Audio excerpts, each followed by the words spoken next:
through it before it falls. Oh my God. Thousands of residents are now trying to leave in any way they can as the 100 square kilometer fire rapidly grows. And that's on top of the 32 square kilometer Bush Creek East fire, which is already threatening the region. Elissa Carpenter joins us now from the Shushwap. Elissa, what can you tell us about the evacuation efforts going on there? I am in Sorrento, and Sorrento is sort of one of the hubs right here. Communities have been evacuated since yesterday to the north, south, and west of here. This afternoon, this went from an evacuation alert to an order. Now, residents here say that things have been a bit confusing.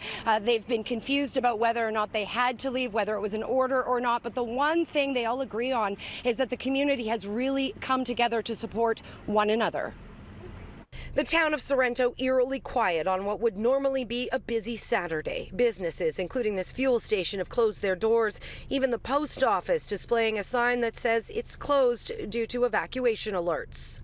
A lot of the firefighters heading over to Scotch Creek are coming out of here and getting gas to get there, but it's still a big question mark. We don't know what to expect or what's going to happen. Now, this was the scene as residents and visitors lined the road trying to get out. Meanwhile, others along this valley went into active fire zones to help those trapped by the flames and smoke. We had a bit of a local effort. Everybody went over in boats and pulled people out of there, and search and rescue's over there. There's a lot of firefighters doing a lot of good work there still.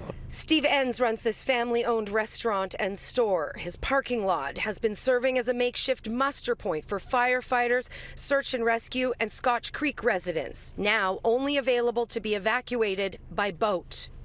The Scotch Creek Fire Hall has burned. Sharon Taves is a resident and small business owner there. We're just heading out on a boat back to Scotch Creek.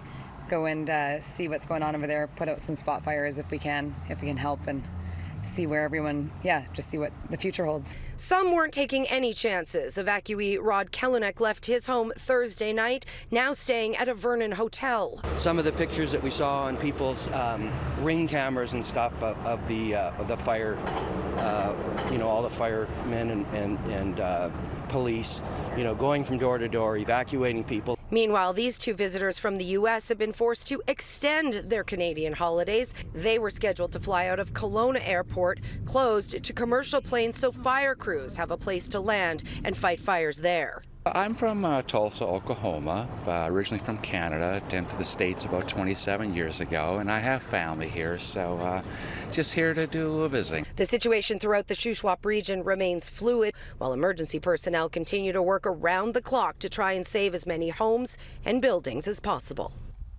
Now, not only the evacuation situation that remains fluid, but there are also a number of road closures. I want to show you what we're looking at here. This is the Trans-Canada westbound from Sorrento headed to Chase, and the only vehicles getting through right now are any emergency vehicles, anybody fighting the fires. Everybody else is being turned around. That means anybody trying to get to Vancouver, for example, will add about an hour and a half or 2 hours to their trip. They say right now this road needs to be clear just to let those emergency personnel through and to try and get to some of those hot spots and to get to anybody who may still be trapped or who may need rescuing.